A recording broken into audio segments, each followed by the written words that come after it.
evening to all connected for this webinar. I welcome you all on behalf of Manakula Vinayagar Institute of Technology, Pondicherry and online masterclass session Engineering, the Essence and its Scope in Solving Problems. Now I introduce our facilitator, Mr. E.R. Mohammad Amir Khan, CEO of Telcon Innovation Private Limited in Srinagar, Kashmir. It is a base to wealth engineering services company, and he won Young Achiever Award 2020 for this. Also, he have patent publication phase plus chairperson and managing trustee of Global Aspiration for Serving Humanity (GASH) Trust, which works for social and environmental issues. Now, I hand over the session to our resource person, facilitator, Mr. E.R. Mohammad Amir Khan, sir. Thank you, Mr. Sankan. Hello, good evening to everyone. This is Engineer Mohammad Amir Khan. I'm professionally and by qualification a mechanical engineer from Vishveshwaraya Technological University of Bangalore. Currently, I'm pursuing my postgraduate diploma in intellectual property rights from the Indira Gandhi National Open University. And I'm also pursuing an online course from Harvard. The title of the course is Technology Entrepreneurship Lab to Market. I have published an international research paper in an international magazine for which I have won the Young Achiever Award 2020. Presently, I am the CEO and founder of Falcon Innovations Private Limited, which is a waste to wealth company which works in Jammu and Kashmir and is in collaboration with the government of Jammu and Kashmir to provide them waste management services. I have a patent in publication phase as well. I am humbled and overwhelmed to have this opportunity today. Thank you so much, Mr. Sankaran and the engineering college from Pondicherry. It's an honor to be with all of you today. First of all, I will tell you about the session. The session will be divided in two main parts. The first part, I will give some 25 to 30 minutes towards the presentation, towards the explanation and discussion part. And the next 15 minutes will be for question and answer session. If somebody may be having some doubts, we'll clear that in the question and answer session. So coming to the topic of this international webinar, engineering, the essence and its scope in solving problems. First of all, I'll introduce you towards the title of this topic. The topic itself is a combination of 4 subtopics. First one is engineering, and then second part is its essence, and then third part, its scope in solving problems. If we look at all these 4 subtopics, these are actually topics to be discussed in detail. And honestly speaking, these are actually research topics which needs a lot of time to explain, to cover. But in this short span of time, let me try to make the best out of this time available with me on this live webinar. Introducing you towards the first part of this topic, that is engineering. The term engineering actually derives its origin from the word engineer, which dates back to 1390. Like a writer is someone who writes, a driver is someone who drives. Similarly, an engineer is someone who operates an engine. The literal meaning of the term engineering comes from the word engineer itself. So The engineer is one who operates an engine. Actually, the roots of this term engineer comes from the word ingenium, which is a Latin word, and it dates back to 1250. The meaning of this Latin word ingenium is something which is innate, especially which has to do something with the mental power, and hence a clever invention. So while trying to understand the meaning of the word ingenium or the word engineer, we come across three short terms: something very innate in quality, something which has to do with mental power, and something which has to do with an invention.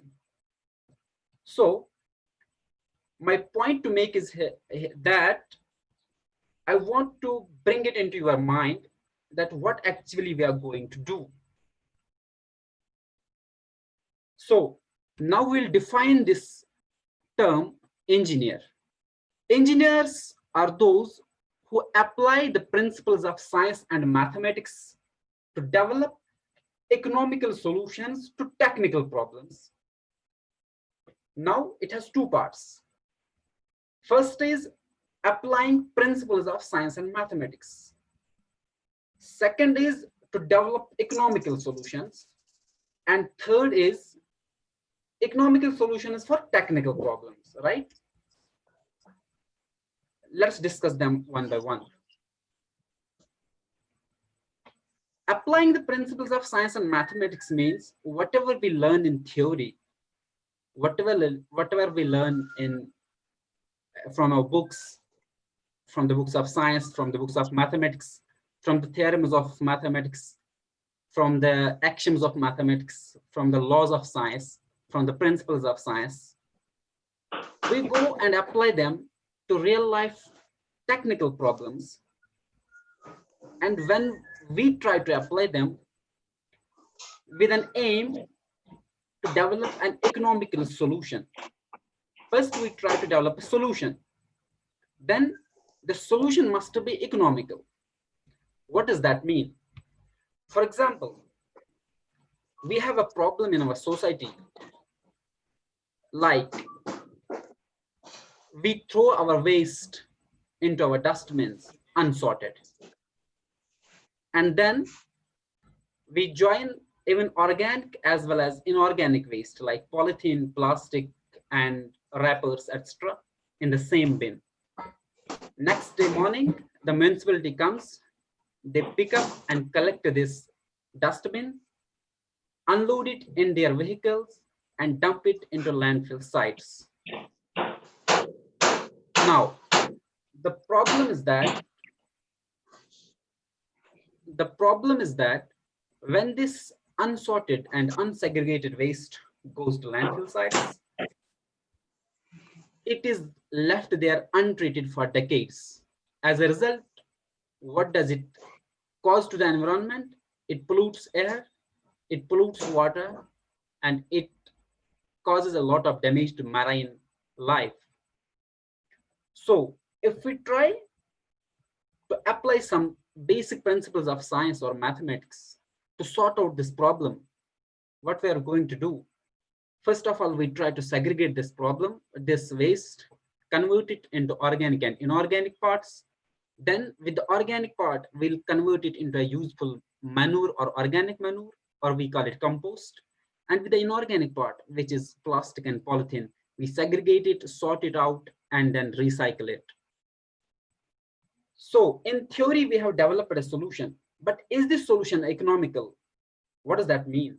Economical means if we are going to do this, how much costly it is.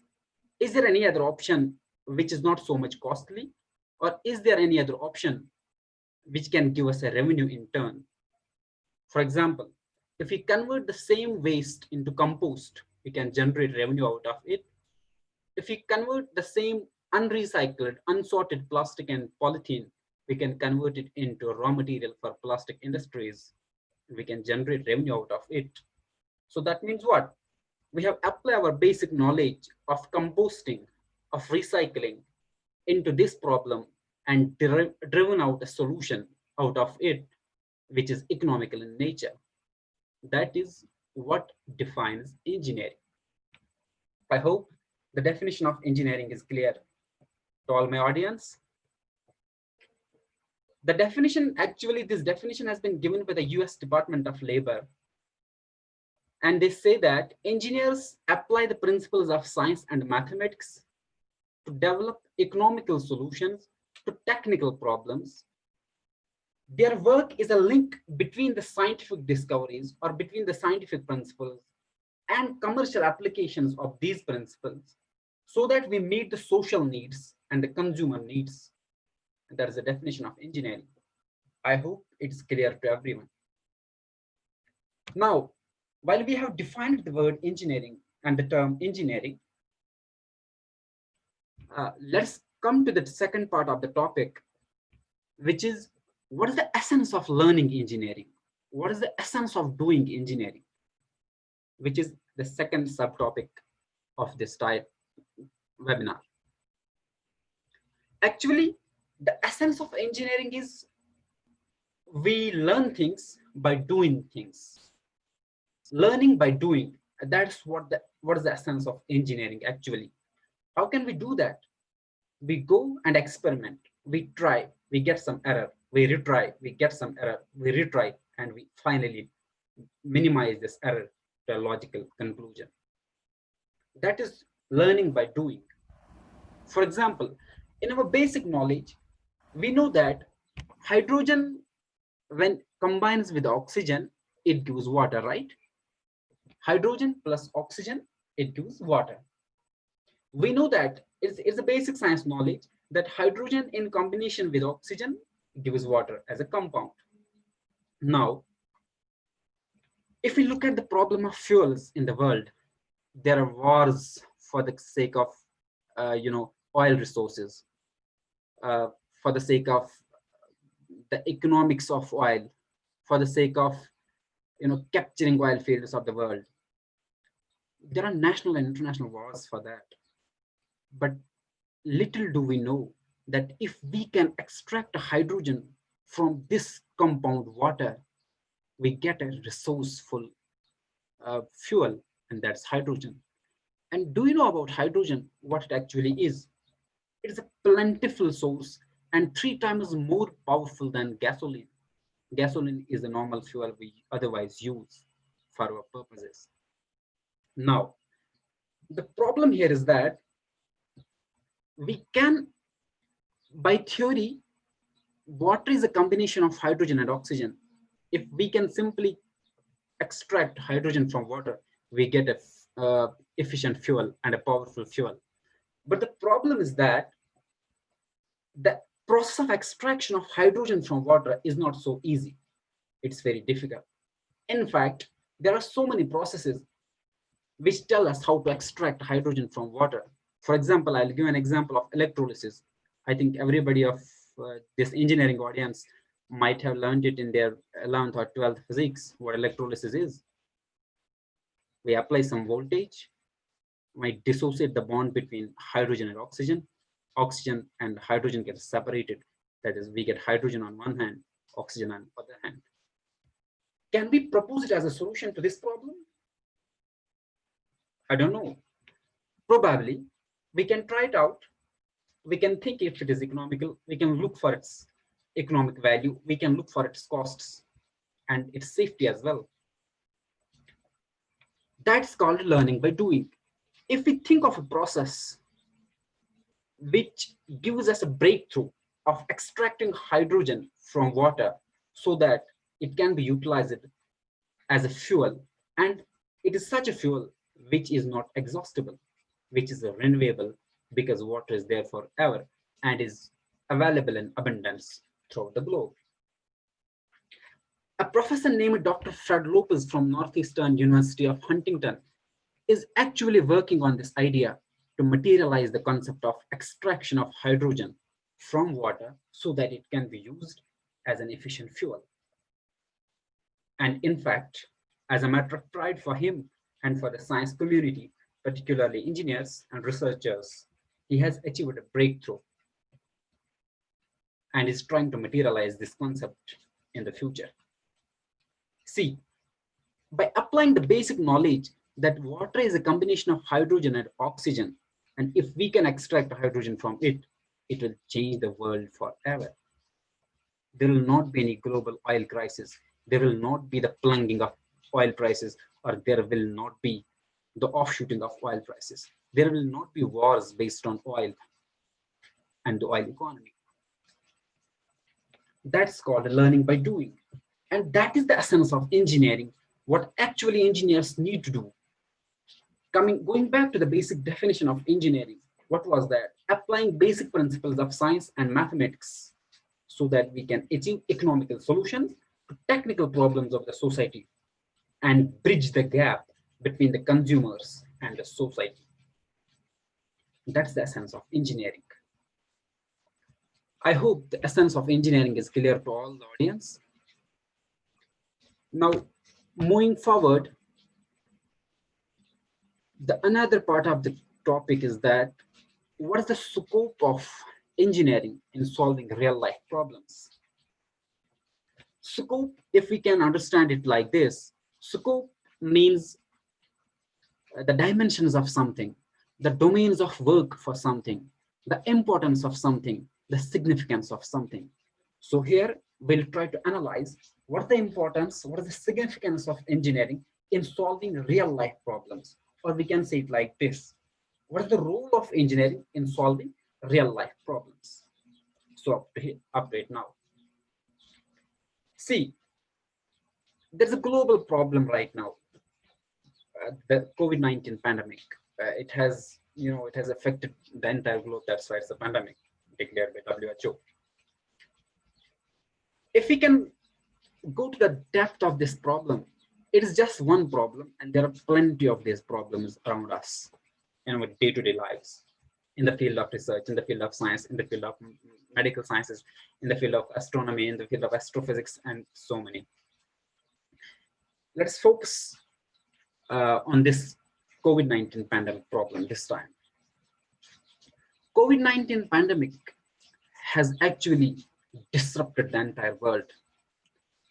The problems it has created, first of all, it has exploded the patient count throughout the world. It has exploded the number of patients in such a way that there are no spaces left in hospitals. You have seen even the developed as well as the developing countries equally suffer in this scenario. Another problem of COVID-19, what has it done? It has disrupted businesses. It has collapsed the system of education throughout the globe. It has caused hunger and starvation to people, particularly underprivileged and poor. It has caused joblessness. It has resulted in a global economic slowdown, not an economic slowdown in particular parts of the world, in developing economies of the world, no, but in the entire world, in the globe, in the developed countries as well, in USA, in Japan, in France, in Germany, in England, including South Asia, India, Pakistan, Nigeria, as well, the African countries as well. It has disrupted the economy at large. So, such a problem has been created by COVID-19 pandemic. But if we can look for our scope in solving these problems, what can it be? Let's try to figure it out. See, the patient count explosion, first of all, the problem of patient count explosion. What has it done?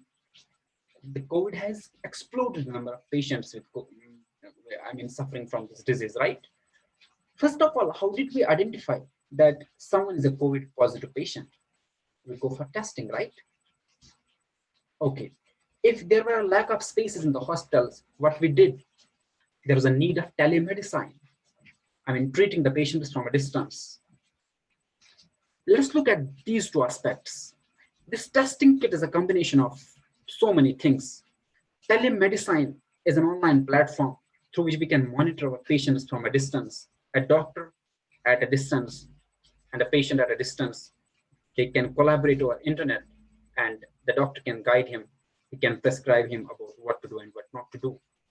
How was that possible? Not without an engineer, right? The second thing, if you go for the case of critical patients, what did they need at them? I mean, at the critical situation, there was a need of ventilators, right? Who can design a ventilator? Who can manufacture a ventilator? Who can design a cost-effective ventilator in a situation when economy is at slowdown? It must be a designer. It must be an engineer, right? Are you able to, imagine the scope, the role an engineer can play in a problem like this? That's my point to make here. Let's go to the third part of the problem. Education at large has been disrupted throughout the globe. Children have suffered a lot, particularly those who are school-going children. What was the solution, or what is the solution? It's in front of you. As we are this time, we are able to listen to some. Listen to the audience, listen to the speaker, listen to the moderator. How is it possible? Through a virtual world, online education, right? Online education is a solution to the problem created by the COVID-19 pandemic. But if we look at this problem, how was it possible without a software engineer who can design a platform or a website or an application through which we can bring our audience and our teachers on a platform so that they can continue their education? It was not possible without an engineer, right? The second, another part of the problem is, for example, contactless delivery of foods, of medicines, of essentials like baby foods, etc. How can it be possible? It can be possible by an unmanned surface vehicle, right? A vehicle which works on the principle of robotics. Something like a robot can do this job for us, right? But who can actually design a robot? An engineer, right? Who can actually design an unmanned surface vehicle? He must be an engineer, most probably a mechanical engineer like me. As a matter of fact, I'm working on this project. I have presented my presentation, my idea, and my design to some forums for this unmanned surface vehicle so that we can deliver food and essentials or baby foods without any contact. There's a detailed procedure and method for that. If time allows, we'll discuss it some other time, what it actually works like. So the point to make is that the scope of engineering in solving real life problems like this and the solution to problems like this can be given by someone who is an engineer, who is a designer, a software engineer, a mechanical engineer, or somebody else. I think I have made it clear to you the broad dimensions of the importance and the role an engineer can play while dealing with situations like COVID-19 pandemic. If it is still not clear to somebody, let's make it simple. Have a look at this slide. What comes to your mind by looking at these twin images? A steam engine and a bullet train, right? When James Watt designed and invented steam engine, it was one of the most influential breakthroughs in the history of engineering or in the field of industrial revolution.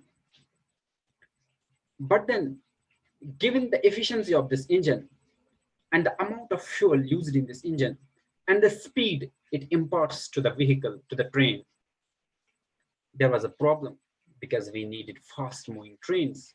We needed trains which will not cause pollution. So it was a problem and solved by engineers themselves. They designed a train, a bullet train, or a maglev train, or an electric train, or a metro train, which works on, eco-friendly means of fuel. Another one, this might be funny to so many of you, a messenger pigeon and an email. I think there is no need to explain now that the job which an email is doing nowadays for us by a click of our thumb on our smartphone, the same job was done by a messenger pigeon in old times. Another example, a GSM phone and a world of 5G internet. See, the GSM phone could very well connect us to our friends and relatives, but with a limited scope, with a limited dimension. And what was that? We could just talk to them over phone, we could just listen to their voice. That's it. But there was a need of seeing our friends or relatives by face and experiencing and realizing what they actually do while they're talking to yourself. Like we are talking to each other this time and listening to each other, and we are in fact able to see each other's faces. How was it possible? From GSM to 5G internet, there was a gap which needed to be bridged, and that was the job done by the engineers. I think it has made clear the scope of engineering in solving real life problems.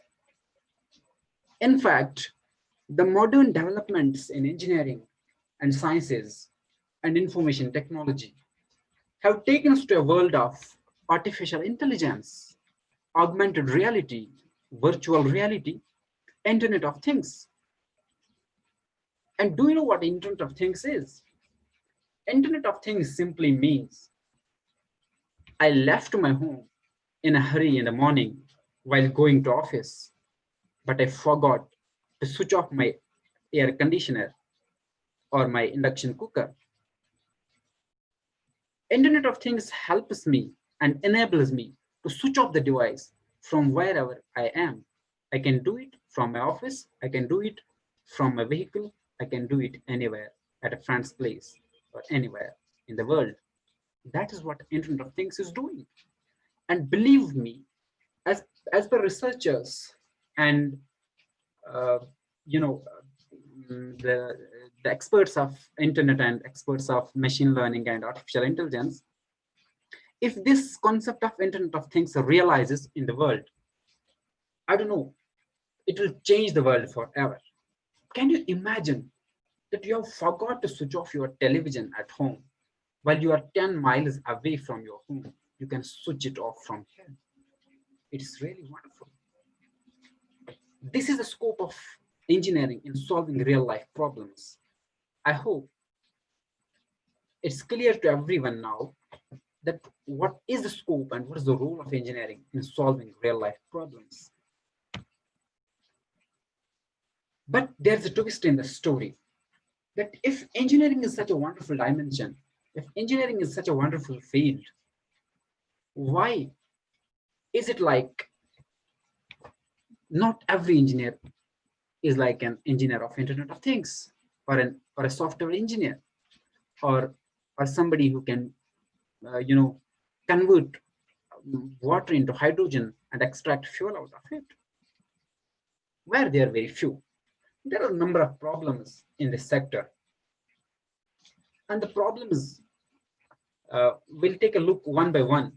Given the the combination of audience from India and from Nigeria particularly, I have divided it in two parts. The first part is the problems of engineering in India. In India, the scenario of engineering graduates is such that 1.5 million engineers pass out every year from the Indian engineering universities and colleges, which is greater than US and China combined together. Can you believe 1.5 million engineers? That means US and China combined together do not produce 1.5 million engineers every year. But you know what? 1/10 of these engineers, or even less than that, get jobs. As per National Employability Report of 2019 by An organization named Aspiring Minds, 80% of engineers are unemployable. What does that mean? That means 80% of engineers do not possess the required skills which can give them a job, which can attract them a job. And you know what it leads to? It leads to even engineers joining BPOs, because so many firms do not give engineers the salary they deserve for their qualification. And you know what? Even engineers, professional graduates like engineers, end up joining BPOs because they give them a bit higher salary. That is the scenario of engineers in India. There are other problems in the field, and these are substandard engineering education by colleges. Even AICTE, All India Council for Technical Education in India, has come up with a proposal that we are going to close down 800 engineering colleges in India, given their substandard education and lack of equipment and laboratories and the quality of education they deliver to our students.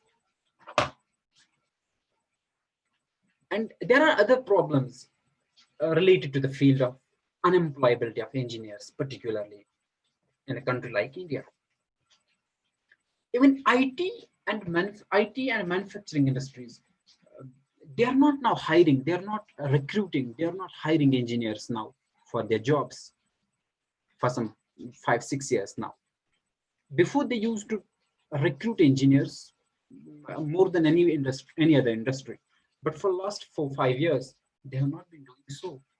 It has added to the problem of unemployability of engineers.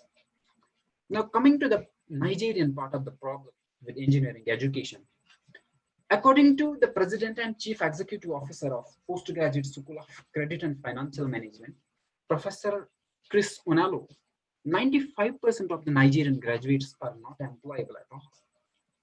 Is a report by The Guardian. 95% of graduates are not employable at all. Again, the same scenario. They don't possess the required skill set so that it can give them a job, it can attract them a good salary. Other reasons among all are low quality of training given to engineering graduates in the colleges of engineering colleges of Nigeria. And another problem is that the curriculum, the education curriculum in the engineering colleges of Nigeria is outdated. So there needs to be a transformational policy change in the field of engineering. There are substandard facilities for teaching engineering, including labs, including tools, including equipments. They lack it. That's why they are not able to, impart quality practical education to engineers in Nigeria. And another problem is that there are very limited or negligible linkages between the colleges and the industry. Like we call it, in a proper terminology, we call it lack of placement. There is no placement because there is no linkage between the colleges and the industry, so that when the students are about to finish their degrees in the final years or in the final semesters, the universities in collaboration with the industries in collaboration with the colleges come and they try to recruit at least some of the engineering graduates coming out of the colleges every year, but that does not happen there. And another problem from the government side is that there is under budgeting of the engineering education system. Not only engineering education system, but the entire education system is under budgeted. And the problem is that when there are no funds available for development of infrastructure, for development of uh, the facilities necessary for an engineering graduate, it results in it results uh, in a lot of engineering graduates who are not able to secure their jobs at all. That is the scenario of engineering unemployability in India as well as in Nigeria. There may be a lot of problems, including the government policies and on the engineers part as well, that they are not able to learn good skill sets while in engineering, and they don't possess the necessary communication skills so that it can attract them a job. That is obvious, but then 80 to 95% is not a joke. You can imagine in what it's ended it's ending up in an unemployability trap, unemployment trap. So there needs to be a solution for all of this mess which has been created. And in fact, uh, both the standard of education and probably maybe the engineers as well may be responsible for it, because they don't employ themselves in quality research and innovation, which will ultimately give them something lucrative like jobs. Not only jobs, even they can create jobs for other people as well. So from this session, let's try to look for a way out so that we can solve this problem of unemployability. Not just this, we can try to solve real life problems like ending poverty, like the sanitation, like the irrigation problem, the water problem, the energy problem, so that we can, make this world a better place to live in. So in my opinion, the way forward for this entire mess and the problem is that there needs to be three sets of traits in the engineering community. If we have not developed it right now, we should start working for this. And while looking at the screen, you may be able to look at it. The three parameters which can help us solve this problem is innovation, is entrepreneurship, and quality research. This triplet of parameters can help us, can rescue us to solve this problem forever. We can start by quality research. What actually is a quality research? A quality research actually is a research which is based on a research design, which is based on a robust design, so that it pushes our limits of knowledge and possibility. We keep on trying to solve a problem. If it is not getting solved by one means, we'll try to solve it by other means. If we don't possess the required information which is needed at a particular point of time so that we could solve a problem, we could come out of this problem, we'll push our limits, we'll try to gain and learn more and more knowledge so that we look for a solution to the problems. The second is the research, the quality research, it should be based on logical, rational, and it should be based on a theory, a valid theory. And the entire process of research which we do, which we go for, it must be verifiable, it must be incremental, it must be cyclic in nature. What does that mean? Incremental means when at every step of this research process, we should add to our knowledge, we should add to our understanding, we should add to our creativity and our thinking power.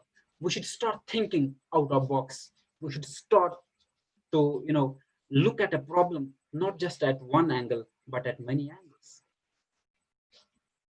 If we if we are able to possess this quality research which is valid, which is based on theory, which is based on a robust design, and which pushes our limits of knowledge and understanding, which generates, which increases our understanding, which increases our thinking power, we can implement it and it can result in an innovative thinking.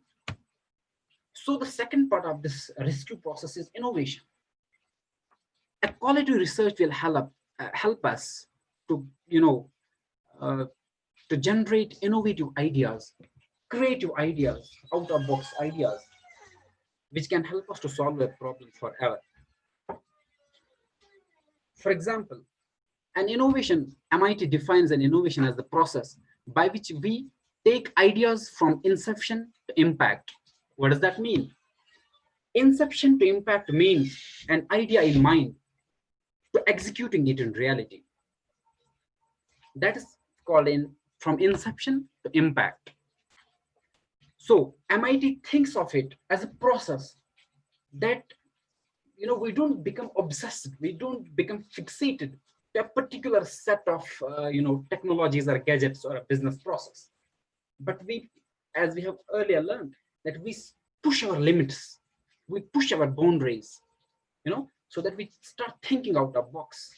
We don't limit our thinking process to a particular process, to a particular technology, to a particular dimension. We give multi-dimensions to our thinking. So when innovation comes to picture, it it solves so many problems that we don't even imagine. For example, gramophone was an invention, and wireless was also an invention. When we coupled gramophone with this wireless, it resulted in a new invention, or we call it an innovation, that we got a mobile phone.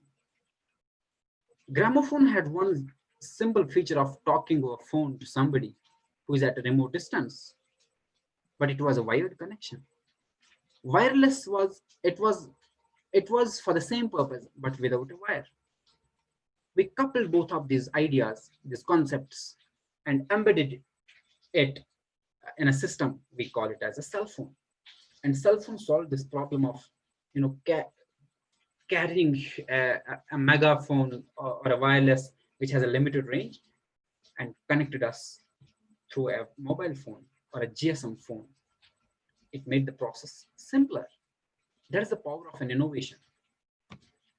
Second example of an innovation is, there are so many examples of innovation, but let's limit ourselves in order to save time and all. The, the second example of innovation is, we have a smartphone and we have connected to our internet. A smartphone with a high speed or a good speed internet connection. When we coupled these, it gave rise to something called Netflix. Now you might be wondering, is Netflix an innovation? Yeah, in fact. And it's not just an innovation. See at the figures on the screen. Netflix is a content uh, is a content platform based in US. It has 195 million paid subscribers. It has 20 billion revenues, and it has 8,600 employees, and is counting. This is called innovation, living the innovation. This is not just innovation, it's called living the innovation. So if Netflix as a company with 8,600 employees can make a revolution in the field of video content, and it's not just doing it in one way, it is revolutionizing the world on the other way around. It's creating employment, it's creating wealth, it's creating revenues, it's paying taxes to the country, it is giving information to the people at whatever the scale they want. It's revolutionizing, it is educating people at so many levels. It's entertaining people at whatever the time and point they want. So it's a revolution. That's the power of innovation, and I call it living innovation. And the ultimate solution is a process, is a term which we call entrepreneurship. Quality research coupled with innovative thinking, with innovation, it will result in startups. It will result in entrepreneurs who can really solve the real life problems, and in fact solve the problem of unemployability, solve the problem of poverty, solve the problem of hunger, solve the problem of joblessness, economic slowdown. And that is entrepreneurship. I call it entrepreneurship the ultimate. And I will not take too much of time, as I'm already short of time. I'll not take too much of time while explaining what entrepreneurship means, but the image on the screen might have given you goosebumps what actually entrepreneurship means. They are just entrepreneurs. Steve Jobs, Bill Gates, you know Ratan Tata, Mark Zuckerberg, they're all entrepreneurs. And uh, two guys from Nigeria, they are the wealthiest persons in Nigeria. So that is what entrepreneurship and quality research coupled with innovation will, when it ultimately leads to entrepreneurship, what it can do for the world. So I will conclude this session with a message that if 200 audience, if 127 participants or audience includes around 115 or 120 engineers, if 20, not 100, if 20, not 120, if 20 among them go for a quality research and 10 end up with innovative ideas, which ultimately leads these 10 people, 10 engineers to entrepreneurship, that's we are able to create 10 successful entrepreneurs, 10 successful ventures. And imagine if we cannot do wonders, if we can just employ 20 or 30 people for, in each startup, in each enterprise, we're going to solve the problem of this ecosystem, at least where we have 200 or 150 or 130 engineers which are not employed. So I'd like to conclude my session here, and I'm there for you for any queries or for any questions if you have. Thank you so much. Thank you for giving this a chance, giving me a chance, and thank you, Mr. Sankam, for giving me a platform to share my experience and knowledge here. Thank you so much. If anyone of you having a question means ask, then we will conclude. Good evening, sir. Good evening.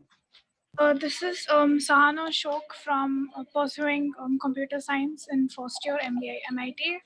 Fine. It's basically I want to know what your opinion is about something.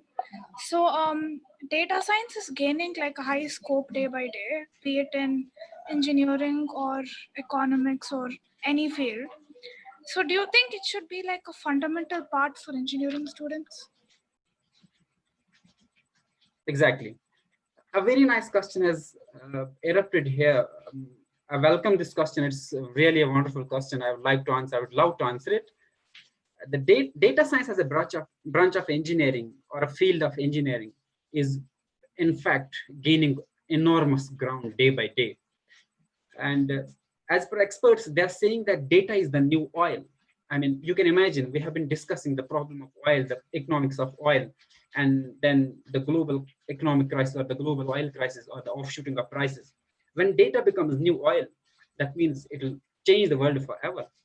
So data science is definitely gaining importance day by day, and any engineering college or any any university or any technical education across India or across globe who taps on this opportunity and trains their students in data science, in machine learning, in robotics, in artificial intelligence, in virtual reality, in augmented reality, it will definitely do wonders for them. As I gave the example of Internet of Things, or artificial intelligence. Artificial intelligence is something which works for nothing, which just works on the basis of data. We feed data in a system and then ask questions to the system based on that data. Okay, the data does everything. So we just need to give them data. That's artificial intelligence can tell us if I'm going to dive in an ocean and I don't know what's the depth of this ocean, and I have a smart device and which has something called artificial intelligence. I'll just within a matter of few clicks, it will tell me how deep will this ocean be, how long can you survive there, and how long will it take to go deep into the ocean. That is the wonder of data science and machine learning and artificial intelligence. In fact, it will definitely be a wonderful opportunity for the education community, for the engineering colleges and universities, if they can start this process at the very outset. Thank you for your question. Thank you, sir. Any other questions, please? I'll be honored to ask reply your questions or your queries or clear your doubts, because we hardly get chances of arranging sessions like these and investing time, energy, and resources. It takes a lot of effort to do that. So any question is most welcome.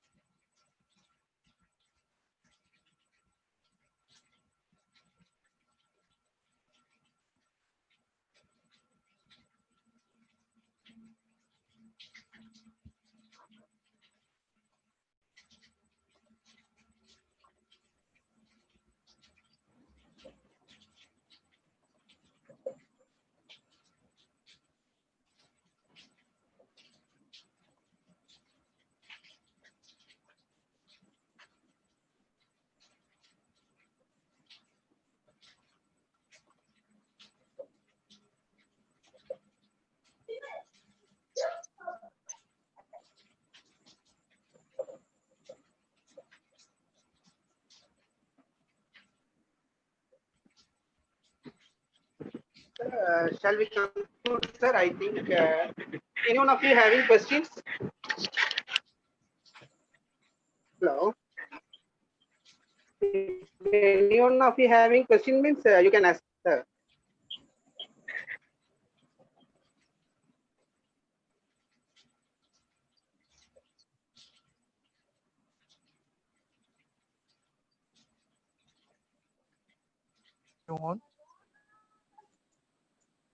Okay, sir. Then we conclude, sir. Now I ask our Masterclass initiative, Baba Tunde Alkambi to continue for another 2 minutes. Sir, welcome, sir.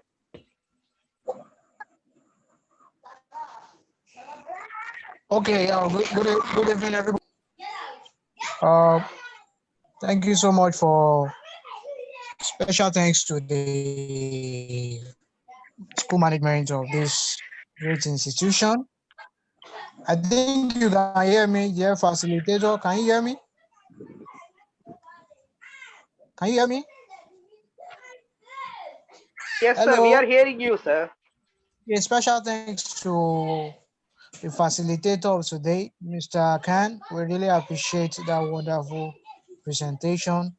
Sincerely, I must commend you. Thank you so much for the presentation. Don't worry, we're going to see how we're going to publish this presentation online, and definitely it should be on our website. Thank you so much for the time. I think many people have learned today, particularly everybody here. I know we all are studying engineering. Thank you very much for your participation. And special thanks to our co-host as well. Thank you for driving people down here to attend this session.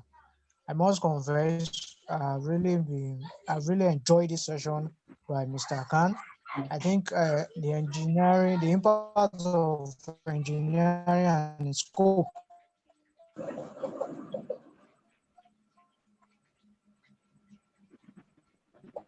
Thank you so much, cannot be Mr. overemphasized in our society. Engineering is taking over. Some one of us that have attended this session, please try doing a testimonial video of how you have benefited from this session. Try measuring the school, master class, and particularly Mr. Khan, how he has presented. And I think this is how people will know truly you have learned, and it will also impress the facilitator.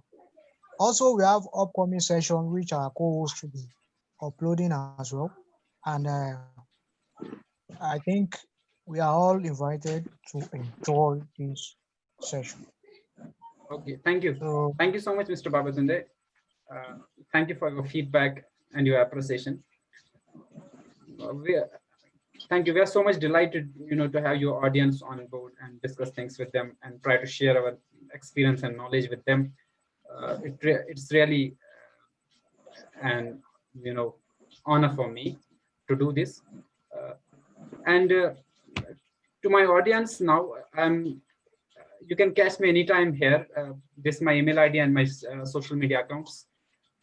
If you want, you can anytime get back to me and ask for any questions or any other sessions whenever you want. I'll try my best to give proper time and resource to you.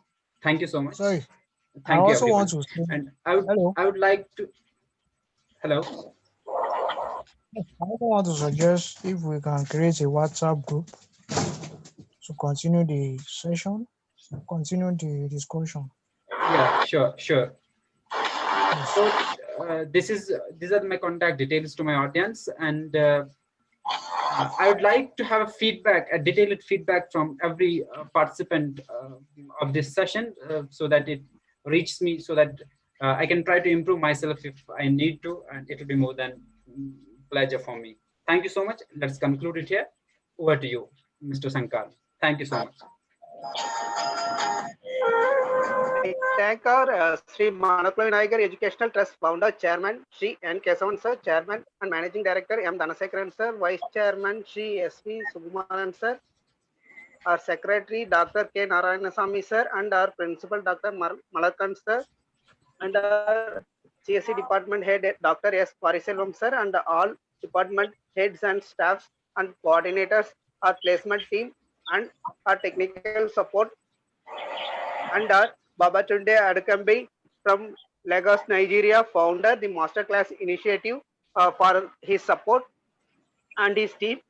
And also I thank all participants from various places and our facilitator, Mr. Engineer Mohammed Ami Khan, CEO Falcon Innovation Private Limited, Srinagar, Kashmir, for spending his precious time for us. Also, I share the feedback in chat box. It will be open for another 20 minutes.